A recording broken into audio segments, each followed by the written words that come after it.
एक गांव में भरत नाम का एक लड़का था। वह बहुत चतुर और होशियार था। वह सबकी मदद किया करता था, इसीलिए गांव के सभी लोग उसे बहुत पसंद करते थे और सभी को यह विश्वास था कि वह किसी भी समस्या का समाधान निकाल सकता है।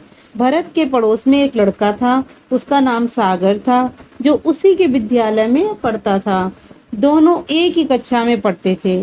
सागर पढ़ाई तथा अन्य क्रीड़ा खेलकूद में अच्छा था, लेकिन उसके माता पिता हमेशा भरत की ही प्रशंसा करते थे। यह सागर को बिल्कुल पसंद नहीं था, इसीलिए उसने सोचा मुझे यह साबित करना होगा कि मैं भी भरत से कम नहीं हूँ।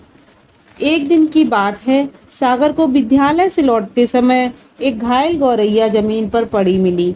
उसके मन में एक विचार आया कि भरत को किसी हाल में हराना है। तब उसने भरत को हराने की योजना बनाई तथा वह सोचने लगा, अगर भरत इस गौरैया को मरा हुआ कहेगा तो मैं उसे जीवित दिखाऊंगा। यदि भरत उसे जीवित बताएगा तो मैं उसकी हत्या कर दूंगा। उसने उस पक्षी को अपने दोनों हाथों में ले लिया और भरत के पास गया और अपने दोनों हाथों को पीठ के पीछे छिपाते हुए भरत से बोला कि भरत, एक बात बताओ, मेरे हाथों में एक छोटी सी गौरैया है। तुम्हें सिर्फ यह बताना है कि वह जीवित है या मर गई है। भरत कुछ देर सोचता रहा, बाद में उत्तर दिया कि तुम्हारे हाथ में जो गौरैया है वह मरी हुई है। सागर ने कहा, तुम हार गए भरत, क्योंकि गौरैया जीवित है। फिर उसने उस गौरैया को दिखाया। भरत ने उस गौरैया पक्षी को धीरे से अपने हाथ में लिया और उसके पंखों को साफ किया, उसकी मरहम पट्टी की और उस गौरैया को आकाश में स्वतंत्र विचरण करने के लिए छोड़ दिया।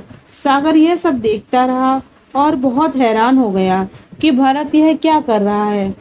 तब भरत सागर से कहता है कि मुझे पता था कि गौरैया जीवित थी और मैं उसे जीवित कहता तो तुम उसे मार डालते, इसीलिए मैंने गलत कहा।